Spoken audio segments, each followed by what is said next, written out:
old Uh-huh. environmental activist who came over here. She was. I said to my wife, "You got to see this interview with Trevor and Greta."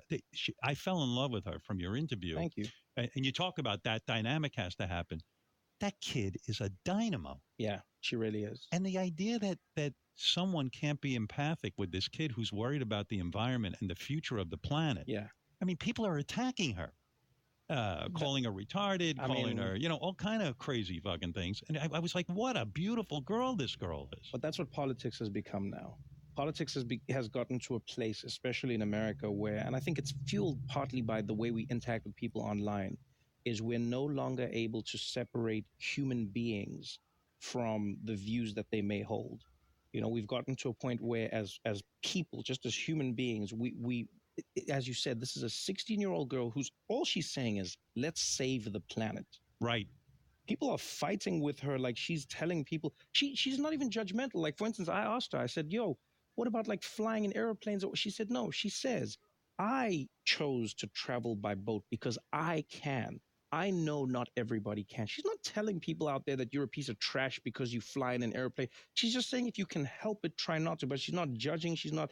And then who is she speaking to? Interestingly enough, she's speaking to world leaders and corporations, the people who can change things, and saying, "Guys, you need to change things," which they can. So why the hatred of this woman? They think it's somehow young Yeah, girl. because now everything has become this thing about how like everyone is a puppet for some large interest group. Everything has become politicized. Everything. If you say to me now, "Hey, Trevor, would you please recycle that plastic bottle off you down?" Then I'll be like, "Oh, Howard Stern in the pocket of the liberal conservative." It's like, man, I don't know where this came. Like, it's become so extreme now. It is the internet. I've seen the change. When social media exploded, people Yeah, became, now a guy can sit at home and become a star in a sense, that's the thing. and blast people and really have an effect on people. The problem is, though, social media has rewarded the negativity but not the positivity. Right. That's I think the bigger problem, because in life there's always been assholes in life. They've always been assholes.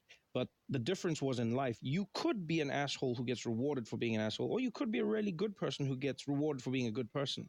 But social media doesn't reward good. But you have to ask yourself why world leaders are becoming internet trolls. You got the Well, president. I don't think becoming, I think he was. But this is a young girl. You could turn. Right. You're supposed to be able to notice that she's a young girl. Well, the president of the United States is also supposed to read his briefings. There's many supposed to. But he's not the only one. Yes. He's one example Yes. of adults attacking a child. Right. I think also the big thing is he's also an example of not setting the tone.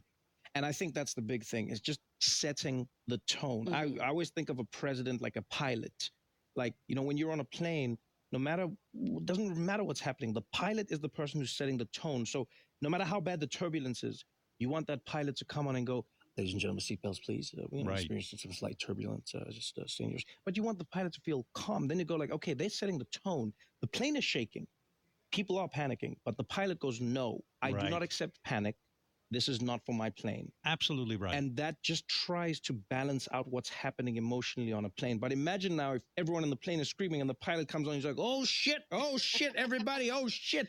Now there's going to be complete pandemonium. Chaos. Exactly. How much does social media, speaking of social media, how much does it play into when you're sitting and writing jokes? Yeah. And you got to turn this stuff out every single day. Right. How many guys you got writing on that We've show? got 14. 14. Sounds like even a light number, because you got to turn this thing out every day. There's probably about 15 minutes in that show of just pure comedy, and then you got an interview, right? That's kind of the format. We've got 22 minutes of pure comedy and then 5 minutes of interview. All right, so it's even worse than I thought, that you have to sit there and churn this stuff out every day. Right.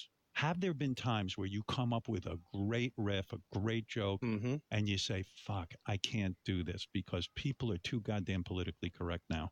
It's like you've got to weigh every joke and how every reaction's going to be. Yeah, and you see, that again goes to the sentiment and the rhetoric and the feeling, Howard. That's the thing, the feeling. So I, obviously as a comedian, you're like me. We love just saying the thing you're not supposed to say, making the people laugh about the thing they're Yes. not supposed to laugh at. And that's what makes great comedy as well, is that it's a visceral reaction. People can't, before you can think, you've laughed. And it's like, ha ha, Right. oh, no, wait, I shouldn't have laughed at that. That's not good. That's not good.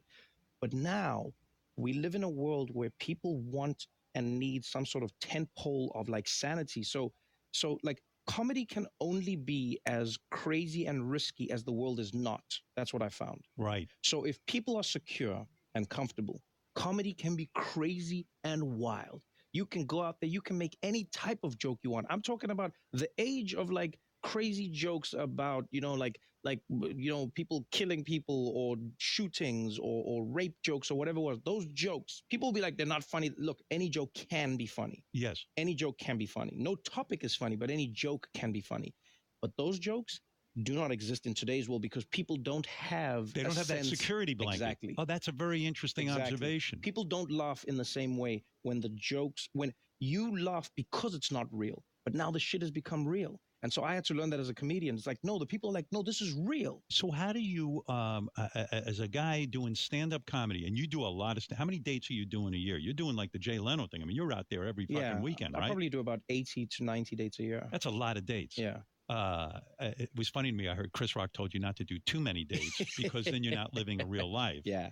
And then other people tell you, no, keep going and doing dates. No. I've adopted the Chris Rock model. That's what I've done. Yeah. In other words, you were not having a life. You were basically working on the Daily Show. I would work 7 days a week. Wow. That was me. I worked 7 days a week for 2 years. What do you think that was about? Do you think it was really... It was fear. That's the second piece of advice Oprah gave me, is that I'm terrified of being poor again. Right. I'm perpetually terrified of that. And America doesn't help it, by the way, because America is one of the few countries in the world where I've lived where you don't know how much is enough money to be like fine. Because I always read stories of like Howard Stern broke, and I'm like, how? Yeah, right. How are you broke? Yeah. He had so much money. You read this every day in America. Someone had $40 million, then it's gone. You're like, how? I am the same exact way. You're terrified of being broke? Terrified, because I grew up with little. You see? You grew up, you had a mother who had to eat dirt. Yeah. Literally eat dirt. Literally, she ate clay, the clay from the river bank itself. To fill up, because which is wild. And I got to talk to you about that, but here's the other thing. How do you, as a stand-up comic who's working 80, 90 dates a year, and you're doing the Daily Show, how do you decide which material is the best for stand-up and the best for the Daily Show? Do you save your best shit for the stand-up thing? No, it's completely different, that's what I've learned to enjoy. So when I first started, I was so frustrated because I was like, I've got all these jokes and I want to put them on the Daily Show and they wouldn't really work in the right way. And I was like, why? It's such a good joke. And then I would spend all my days at the Daily Show, and then my mind is dedicated to this material. And when I would move it to stage, it wouldn't work. And then I realized, no, the joy is in separating the two. And so now the Daily Show exists in a wonderful state of reacting to what is happening, providing context in that moment, and making jokes in that world. And then when I do stand-up, I now enjoy taking it to a place where it has nothing to do with what's happening now. It doesn't need to do with what's happening now. It's about a pure joke. It's a joke. See, Jerry tried to explain this to me, Jerry Seinfeld. He tried to explain this to me, and I didn't